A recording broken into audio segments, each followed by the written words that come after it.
Les essentiels du bassin en partenariat avec les cinémas Grand Écran, La Teste, Arcachon et avec Patrick Gabet, le directeur. Bonjour. Bonjour. Alors on va évoquer évidemment les sorties de la semaine avec tout d'abord un film français parce que c'est très éclectique. Il y a un film français, un film américain, un film sud-coréen, un film chinois qui sont les coups de cœur de la semaine. Alors tout d'abord, le film français, on en a beaucoup entendu parler parce que Fabrice Lucchini fait beaucoup de promos sur Le Secret de Khéops où il incarne un archéologue qui est persuadé qu'il va retrouver un trésor du pharaon Khéops, forcément. Oui, absolument. Et film de Barbara Schulz, oui. que peut-être tout le monde ne la connaît pas, mais elle a surtout une belle carrière de comédienne au théâtre, en au télé, cinéma aussi, et en au télé. cinéma. Ouais. Elle a débuté sa carrière dans l'excellent Coup de jeune de Xavier Gélin. C'est vrai. Donc joli film d'aventure à la française. Voilà, donc Fabrice Lucchini, donc ce fameux archéologue qui est persuadé que ce trésor a été caché à Paris pendant la campagne d'Égypte de Napoléon,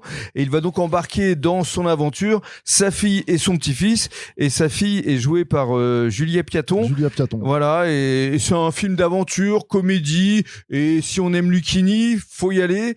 Donc Le Secret de Khéops. On va passer à un film américain de Paul Wes Anderson, In the Lost Lands, et là c'est avec Mila Jovovich qu'on avait connu à travers les films de Luc Besson. Exactement. Alors, là, les films de Luc Besson, pour ceux qui ont vu Le Cinquième élément ou Jeanne d'Arc, oui, c'était elle, absolument.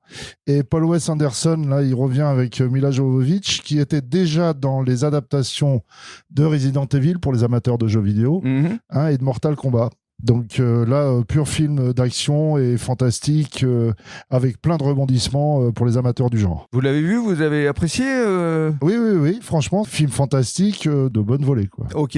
Mickey 17, alors là c'est un film du sud-coréen Bong Joon-ho qui avait réalisé Parasite, qui avait obtenu la Palme d'Or au Festival de Cannes en 2019. En 2019, absolument. Donc film de science-fiction avec Robert Pattinson. Donc là c'est l'histoire de Mickey, puisque ça s'appelle Mickey 17, qui a pour mission de mourir pour gagner sa vie. C'est ça. C'est original, hein. Il meurt à la place des autres, même. Voilà. On va se rendre compte au fil du film, sans rien dévoiler, qu'il y a peut-être plusieurs acteurs qui jouent. Il va peut-être se cloner. Il va se cloner. Mais malgré lui. Complètement malgré lui. Et il va se tuer à la tâche, sans faire de mauvais jeu de mots. Ouais, et c'est pas que un film d'action, parce que très clairement, il y a une petite part de comédie quand même dans le film qui donne un petit peu de légèreté, on va dire. Voilà, Mickey 17. Et enfin, on va conclure avec Black Dog. Alors là, c'est réalisé par Hu Wang, qui est un réalisateur chinois qui a obtenu le prix Un certain regard lors du dernier festival de Cannes, avec Eddie Peng.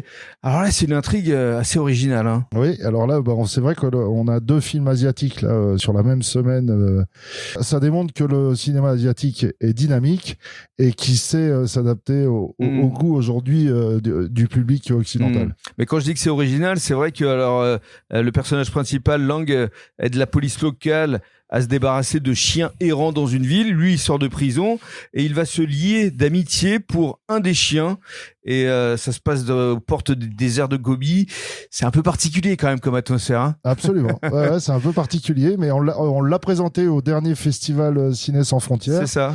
Et il avait rencontré un certain succès. Certain public, voilà. Un certain succès et un certain public. Voilà pour ce qui est des films de la semaine à découvrir ici au cinéma Grand Écran, La Teste et Arcachon. Merci Patrick, à la semaine prochaine. Merci à tous. Bonne journée.